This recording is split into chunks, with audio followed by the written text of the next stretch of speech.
Quand le sport percute l'histoire avec un grand H, de Mohamed Ali à Megan Rapinoe plus récemment, de Socrates à Nadia Comaneci, Chloé Célérien et Karim Nedjari nous plongent dans 10 histoires de sportives et de sportifs qui ont milité durant leur carrière à leur manière. Leur livre a pour titre Génération Point Levé, édition Marabout. Bonsoir Chloé Célérien, soyez la bienvenue. Vous êtes autrice, dessinatrice et journaliste, passionnée de sport, on le verra. Karim Nedjari, bienvenue, vous êtes journaliste sportif, directeur général de la radio RMC.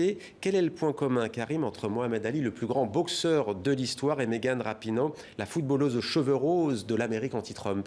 Ce sont des sportifs qui sont arrivés en haut de leur discipline, qui sont arrivés à une espèce de panthéon et qui ont osé tout chambouler pour une cause qui les dépasse et qui vont s'engager dans des combats idéologiques, politiques, sociaux et qui feront qu'à un moment donné, ils arrivent à conquérir le cœur de tout le monde. Deux combats différents, Chloé Célérien. Mohamed Ali, bien entendu, contre la ségrégation, contre la guerre au Vietnam aussi. Megan Rapinoe, pour l'égalité des minorités sexuelles notamment. Tout à fait, des combats différents, mais effectivement la même démarche, c'est-à-dire des gens qui ont pris des risques pour leur carrière et évidemment pour leur vie au nom d'une noble cause. Et c'est ça qui nous intéressait dans ces points levés.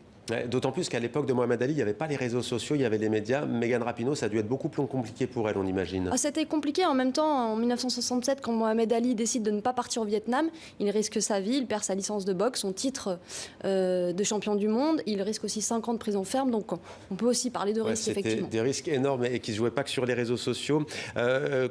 Karim Nedjari, on va prendre un autre exemple. Socrates, un grand joueur de football brésilien. Lui, là encore, il a marqué l'histoire du militantisme sportif. À sa manière, contre quoi s'est-il soulevé? Lui, il s'est soulevé contre la dictature brésilienne. C'est le frère du célèbre Rai qui jouait au PSG, le numéro 10 du PSG. La différence avec son frère, c'était, on va dire, une couverture glacée qui rentrait dans les cœurs des gens et qui, à tout moment, pouvait dire une espèce de doxa sportive, alors que Socrates, c'est tout le contraire. Lui, ce qui l'intéressait, c'était de se battre pour la démocratie. Et il a créé un club, les Corinthians.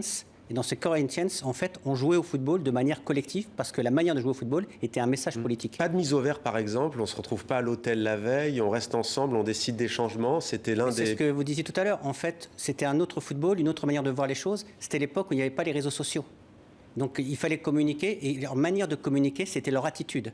Une certaine liberté de penser, une certaine liberté d'agir. Le symbole aussi. Ils se retrouvaient au bar le soir autour d'une bière pour discuter du salaire des joueurs, pour discuter de recrutement. Et c'était une façon effectivement d'insuffler la démocratie au sein du club. C'est ce qui a inspiré la démocratie. Bien après, il y a eu Eric Cantona et Maradona, notamment avec la Ligue des joueurs mondiaux. Juste une question sur Surya Bonali, parce que c'est vrai qu'elle a marqué l'histoire du sport français, une des plus grandes championnes. On découvre dans votre livre ce qu'elle a vécu, étonnant, quoi. Un commentateur dans les années 1990 qui dit la négresse va gagner. Alors, tout à fait. Alors, il ne parlait pas de Surya Bonali, il parlait de Debbie Thomas, qui est la première patineuse noire à avoir été championne du monde. Et effectivement, on a découvert ça. Et c'est dingue de se rendre compte que 30 ans plus tard, il y a cette prise de conscience un peu tardive, mais elle est réelle et c'est important. Elle vit aux États-Unis depuis 20 ans aujourd'hui. Elle dit que grâce à vous, elle est flattée d'être comparée à Mohamed Ali. Vous êtes passionné de sport. Comment dessine-t-on au fond des sportives et des sportifs rebelles? Alors, je dirais qu'on dessine des sportifs comme on dessine de manière générale. Le sport, de toute façon, dans ce livre est un prétexte. En vrai, vous avez vu, on parle de philosophie, de musique, de plein de choses. Donc, je dirais pas que le sport a un trait particulier. En revanche, on a essayé de s'inspirer d'images d'archives, notamment quand on dessine, par exemple, le crash de l'avion de l'équipe mancunienne en 1956. Donc voilà, on travaille sur de l'archive avec des dessins plus travaillés, puis des dessins de bande dessinée pour faire ce roman graphique aussi. Alors, mais on n'a pas travaillé sur de la légende, on a travaillé sur des faits. C'est-à-dire que tout ce qui est dans le livre, sur les 200 pages, en fait, tout est vérifié et tout a été recoupé. Parce qu'on voulait, en tout cas, faire passer un message aux jeunes générations, qu'en fait, une espèce de fil conducteur entre tous ces sportifs qui nous apporte quelque chose qui va au-delà du sport. En fait, le sport est un prétexte pour nous pour faire passer certains messages.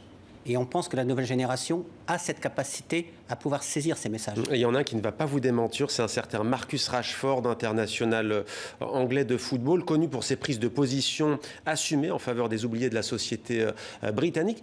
Je dis que parfois ça peut coûter parce qu'il a été recadré par son entraîneur à Manchester pas plus tard qu'avant-hier, qui lui dit « Attention, concentre-toi sur le jeu, tu prends trop de positions en gros en dehors du champ sportif ». C'est pour ça qu'on a choisi Rashford, parce que lui, il a osé, au milieu d'un nouveau monde aujourd'hui, où vous êtes entouré d'avocats, de directeurs de communication, de parents, de conseillers en images. Et lui, il était au-delà de ça pour s'engager, pour faire une espèce de Coluche en anglais, pour servir des repas à tous les jeunes qui, comme lui, ont souffert de la famine quand ils étaient jeunes. Ouais. Boris Johnson a plié d'ailleurs. Hein. 3 fois. Oui. 3 fois. 3 fois, oui, par 3 reprises. Ouais, il a 3-0. appelé Un direct... hat-trick, ça s'appelle, Exactement, pour exactement. utiliser un anglicisme. Et il a été anobli par la reine, Ouais. pour cette cause en tout cas. Marcus Rashford anobli. Mais par- c'est très dur dans la nouvelle génération de pouvoir s'engager. Pourquoi ? Parce que les marques leur disent attention, tu dois toujours avoir une image lisse et faire l'unanimité. Et s'engager, ça veut dire se mettre des gens à dos. Ouais, on ne peut pas faire l'unanimité, en effet, que ce soit d'ailleurs sur le terrain comme en dehors. Merci beaucoup, Chloé Célérien, et merci beaucoup, Karim Nedjari. Je n'ai pas précisé la maison d'édition. Édition Marabout, c'est bien cela. Génération.levé. Merci à tous les deux d'être venus sur notre plateau.